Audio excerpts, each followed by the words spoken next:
نہ یہ programme implement کر سکتے ہیں، اور جو پاکستان کی معیشت کا آؤٹ لک ہے وہ بھی بہت زیادہ رسکی ہے. شوکت صاحب نے اس کی ہنٹ بھی دی آپ کو. ایک معیشت جو ہوتی ہے، حکومت کے دو کام ہوتے ہیں، ایک قیمتوں میں استحکام جسے پرائز کہتے ہیں، اور دوسرا گروتھ یعنی کہ روزگار کے مواقع اور ملک میں ترقی ہو. دونوں چیزیں آئی ایم ایف نے، جیسے شوکت صاحب نے بتایا کہ جو مہنگائی کا آئی ایم ایف نے تخمینہ دیا ہے 19.9%. یاد رکھیے گا کہ اگست کے مہینے میں 27.5% آئی. اور گروتھ جو حکومت نے 5% کا بجٹ میں اعلان کیا تھا، آئی ایم ایف نے اس کو 3.5% کیا، اور اب حکومت فلڈز کے بعد اس کو 2% پہ لے کے جا رہی ہے.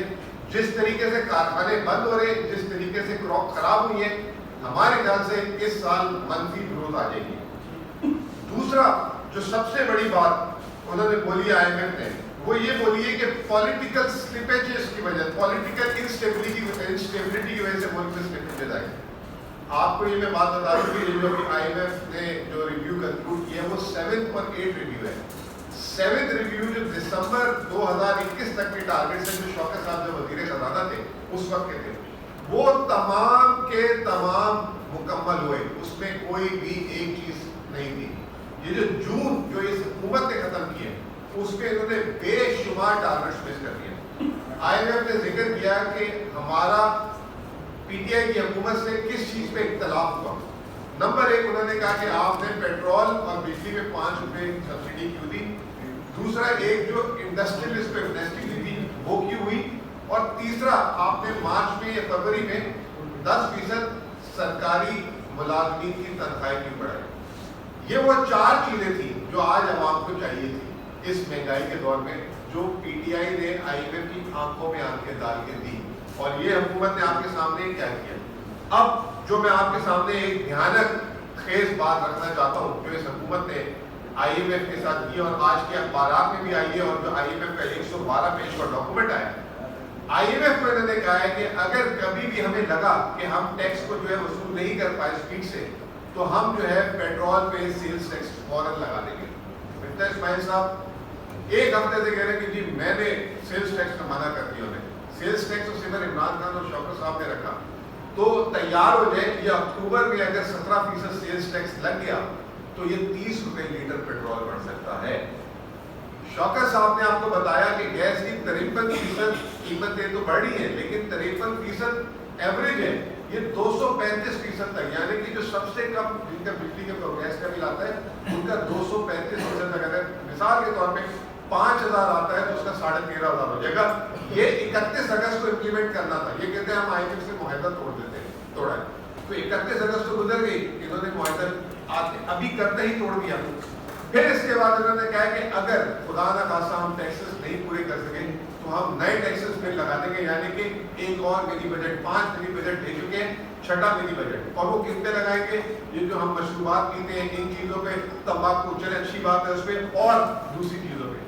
پھر 5ویں چیز کہ اگر ہم سے نہیں ہوا تو ہم ترقیاتی اخراجات 350 ارب روپے سے کاٹ دیں گے. پھر اس کے بعد آئی ایم ایف سے انہوں نے معاہدہ کر لیا ہے کہ ہم روپے کی قدر، شرح سود، ٹائٹ مانیٹری پالیسی وہ بھی رکھیں گے. شرح سود آلریڈی تاریخ کا بلند ترین اس وقت ہو چکا ہوا ہے. اب اس میں جو ہے ایک بات یہ بتا دیں، جو شوکت صاحب کی پریس کانفرنس کا پہلا حصہ تھا کہ پروونشل سرپلسز جو ہے جو آئی ایم ایف سے وفاقی حکومت نے صوبوں کے بہاف پہ معاہدہ کر دیا. آئی ایم ایف نے خود بول دیا ہے کہ صوبوں کے لیے ناممکن ہے کہ یہ اس کو پورا کر سکیں، اور اگر یہ پورا نہیں کر سکیں گے تو کون کون سے پلان ہیں آپ کے جس کی بیسس پہ جو ہے آپ ہمارے ٹارگیٹس پورے کریں گے. تو یہ جو ہے تمام سیاست کی گئی. آئی ایم ایف نے خود اپنی رپورٹ میں لکھا ہے اور آپ دیکھ لیجیے گا، اور جس کو شوکت صاحب نے بھی بتایا. آخری میں جو سب سے امپورٹنٹ بات ہے وہ یہ ہے کہ جتنے بھی معاشی انڈیکیٹرز آ رہے ہیں وہ خراب آ رہے ہیں. مہنگائی 27.5% بتا دی گئی. تجارتی خسارہ، پوری امپورٹ بند کر دی، پورا ملک کو بند کر دیا. اس کے باوجود جو ہے $3.3 ارب آیا، امپورٹ کا بل $6 ارب ہو گیا. پیٹرول ایک جو سب سے، اور آپ کو بات بتانا چاہتا ہوں کہ آئی ایم ایف سے معاہدہ ہوا تھا 10 روپے لیٹر پیٹرولیم لیوی 1 ستمبر کو بڑھانے کا. انہوں نے 10 کی جگہ